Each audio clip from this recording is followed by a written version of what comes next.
Hey everyone, welcome back to Discovering an Ale with Kevin. I'm Kevin, and today we're diving into the fascinating topic, how many Australian accents are there? Really?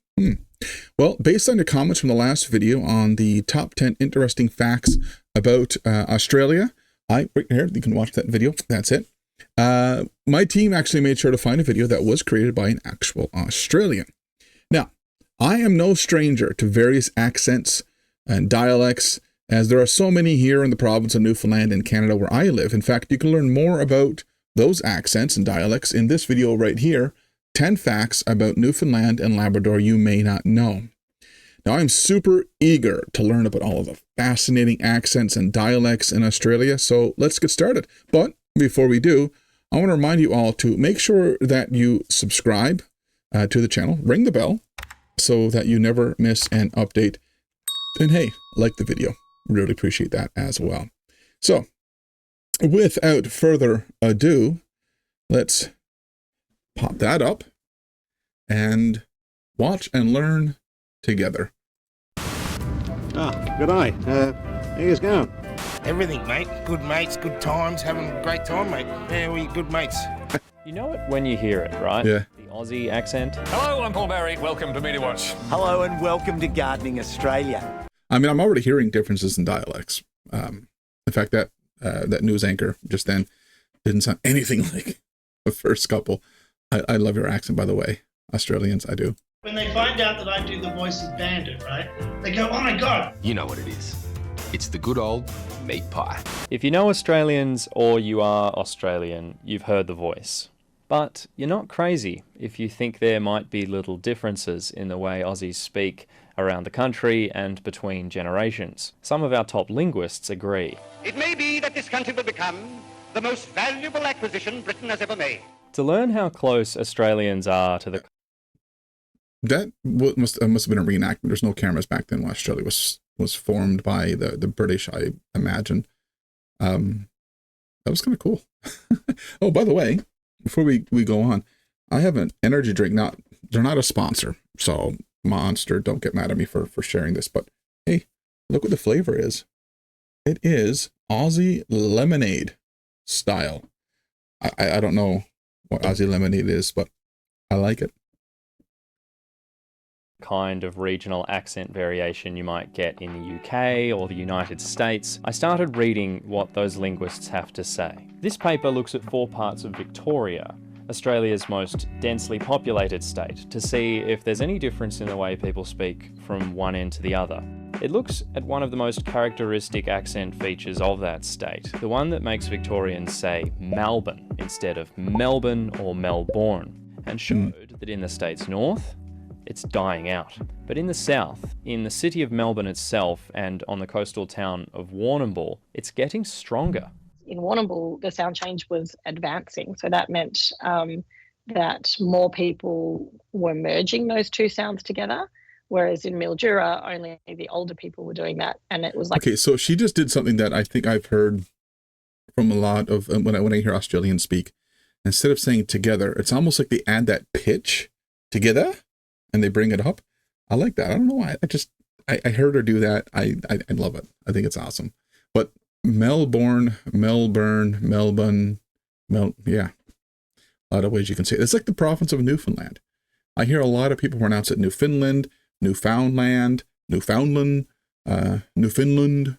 A lot of different ways. I think maybe most Newfoundlanders will just say Newfoundland. That's it. Newfound. So Newfoundland. That's how we pronounce it here. In case you're wondering. Change had reversed in the younger community. Merging the L and L sounds is just one of the changes happening around Australia right now. Where I'm from in Western Australia, here is a word with 2 syllables. In New South Wales, it might just have 1. In Queensland, you might say you're going to school or having a swim at the pool. In South Australia, they might drop the L entirely and sound more like school or pool. Let's start with this one. Just read it out and then read it down into the camera. Okay. Oh, I want to do that before he does that. Okay. This is how I would read that. There's no chance of clear skies in Melbourne, but here we feel like going to the pool. I enunciate better than most Newfoundlanders. If I was a Newfoundlander, I'm going to try this one. There's no chance of clear skies in Melbourne, but here we feel like going to the pool. That's probably how a lot of Newfoundlanders would say that. There's no chance of clear skies in Melbourne, but here we feel like going to the pool. Yeah. We replace the THs with Ds. There's no chance of. And we wouldn't say of. There's no chance of clear skies in Melbourne. But here, we drop the H here. But here, we feels like, we'll actually add an S to that feel. We feels like going to the pool. So going to the pool. Yeah. That's probably how Newfoundlander would say it. I'm curious to hear how these Australians say it, though. This one, just read it out and then read it down into the camera. There's no chance of clear skies here in Melbourne, but here we feel like going to the pool. There's no chance of clear skies in Melbourne, but here we feel like going to the pool. There's no chance of clear skies in Melbourne, but here we feel like going to the pool. Linguists stop short of calling these all new accents, and for good reason. But you're not alone if you've noticed the little differences when they do appear. Around Australia, people take a lot of pride in their lingo and particular accent, and they're not above having a bit of fun with other Aussies on the subject. Most Queenslanders tend to say France, demand, command. It's not demand, command, France, because we don't want to sound like a... And versus yeah. Queensland, had to get a bit nasally. Victorian, they speak... There's a little bit of an ochre twang to it. And in Sydney, it's a tiny bit stuffy. Generally, no, I don't think people say, oh, you're from Melbourne, when I'm talking to them. I feel like... So how accurate do you think he was? That was interesting. He brought in not just the pronunciation, but the sounds, the nasally or the stuffy sounds. Again, here in Newfoundland, like I'm not talking like most Newfoundlanders, just know that.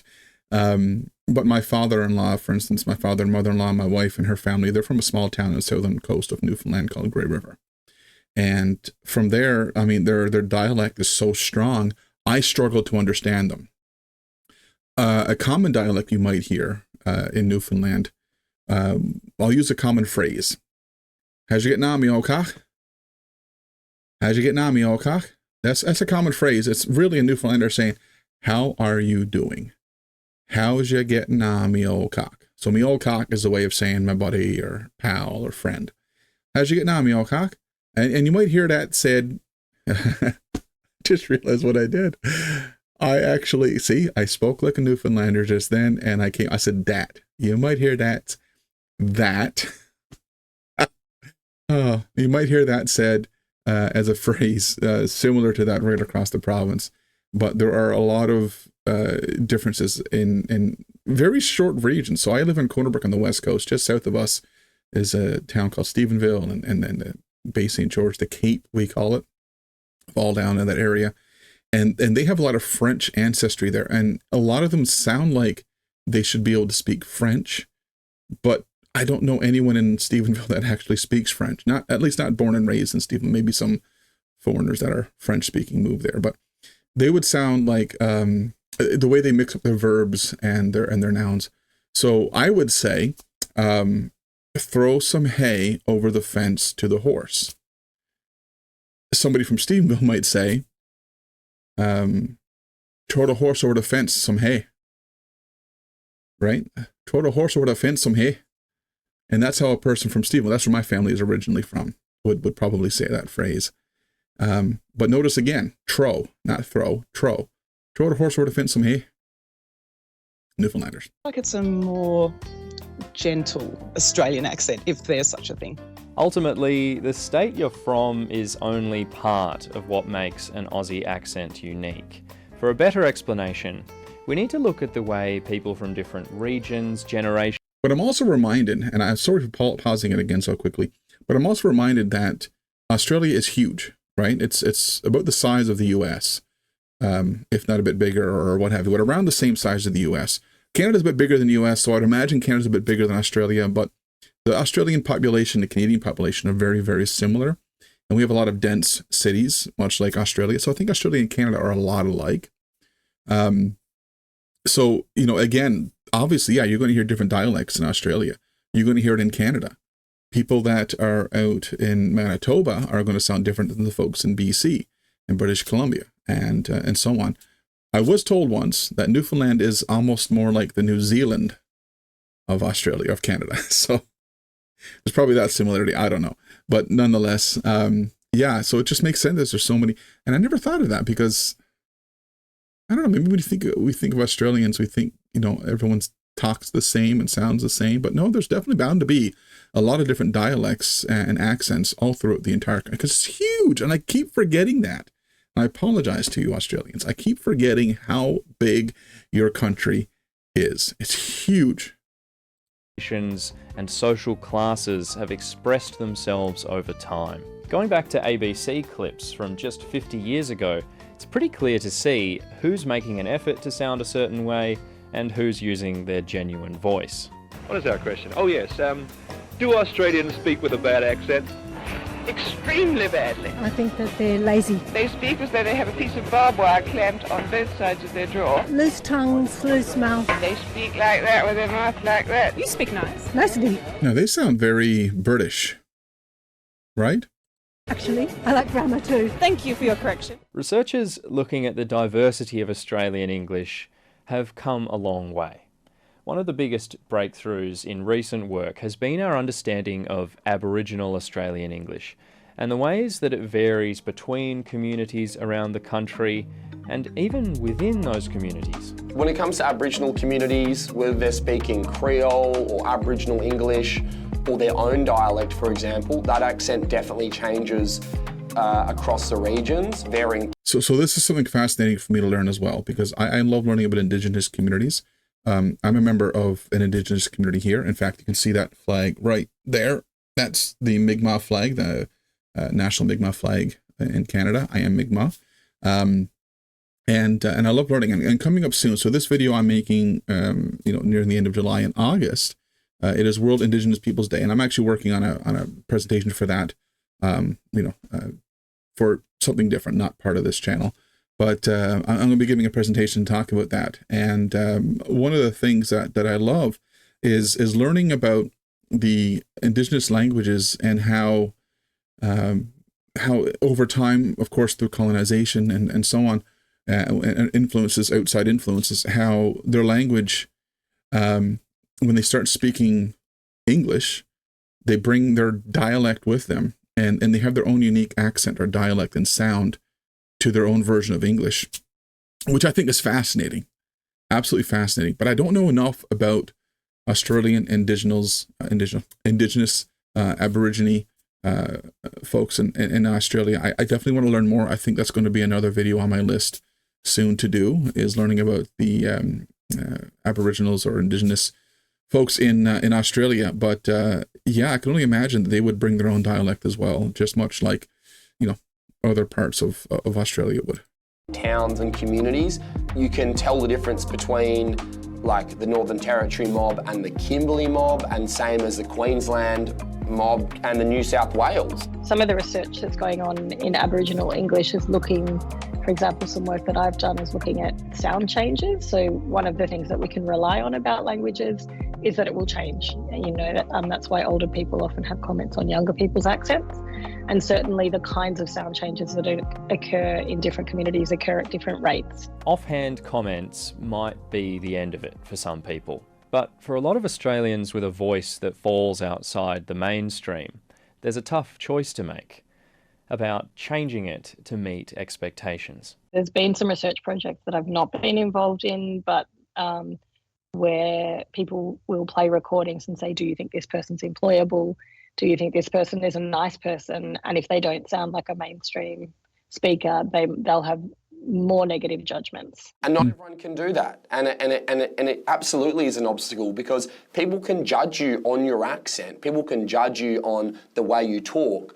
So I've experienced that dramatically, which is why I don't sound a lot like a Newfoundlander. When I was younger, my mom left and moved to another part of Canada. My parents, when they separated, and I would spend time going back and forth. And my Newfoundland accent in Ontario, in mainland Canada, where like the biggest population of Canadians are, was instantly recognizable. And I was mocked for that. I was made fun of for it. It led to me taking elocution lessons so that I can speak properly and lose that accent, enunciate clearly.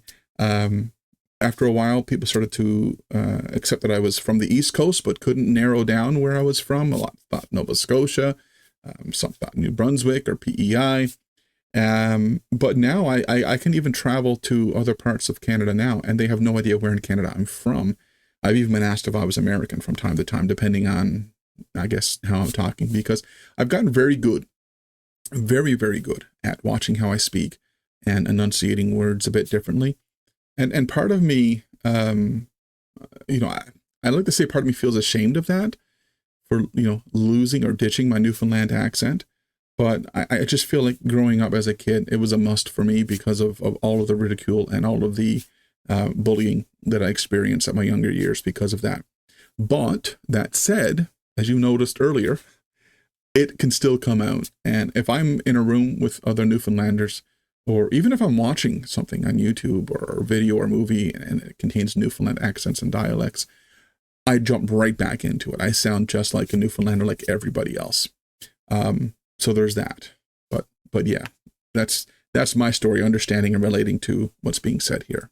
They may think you're less educated or not as intellectual. Do you ever find yourself changing your voice? So there's a term used by a lot of mainlanders in Canada. And mainlanders, by the way, are anyone who doesn't live on the island of Newfoundland. If you live in a part of Canada that's not on our island, you're considered mainland Canada. You're, connected to the rest of the country.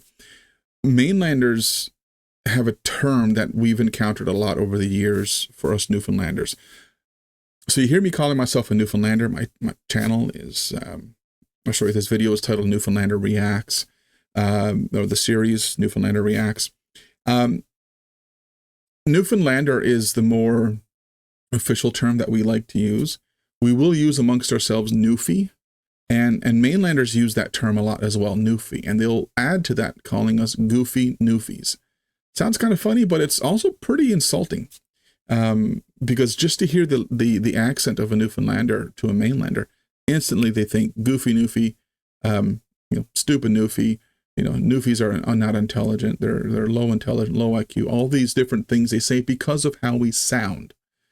I would beg to differ, obviously, on our intellect and intelligent levels, but that's because of how Newfoundlanders sound. That's often associated with being low intelligence, being not so smart or as smart.